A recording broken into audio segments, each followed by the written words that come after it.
করেছিল এবং বিশ্বাস করে সেই শিবচরের মানুষ আমাকে ভোট দিয়ে আমাদেরকে জাতীয় সংসদে পাঠিয়েছে। আমার উপর আস্থা রেখেছেন, আমার উপর আস্থা রেখে তিনি আমাকে এই দায়িত্ব পালন করার সুযোগ দিয়েছেন। ভাই, আমরা ক্ষমতার জন্য আমরা জাতীয় সংসদে যাই নাই। এরকম ক্ষমতা তো আমাদের পূর্বপুরুষের ছিল।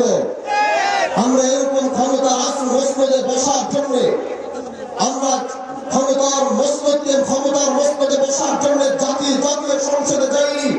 আমরা এদেশের মানুষের কণ্ঠ কথা বলার জন্য জাতীয় সংসদে গিয়েছি।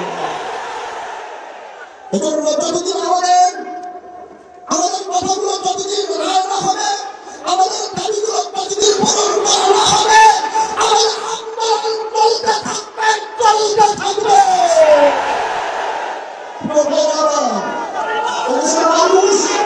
70% মানুষ গণভোটের পক্ষে রায় দিয়েছে, 70% মানুষ জুয়ের পক্ষে রায় দিয়েছে। এজন্য এদেশের জনগণের ম্যান্ডেটের বাইরে কি অন্য কিছু করার কোনো সুযোগ দেওয়া হবে না। আমরা সরকার পতনের আন্দোলনে লাগি নাই। এটা কোনো সরকার পতনের আন্দোলন আর সমাবেশ নয়। সংসদে চেষ্টা করেছি, হয়তো বুঝতে পারছেন না বলে আজ জনগণ ময়দানে নেমেছে দেওয়ার জন্য। এজন্য আমরা চাই সরকারটা বুঝবে, জুলাইকে ধারণ করবে, গণভোটের রায়ের পক্ষে সরকারও থাকবে, এটা আমাদের চাওয়া।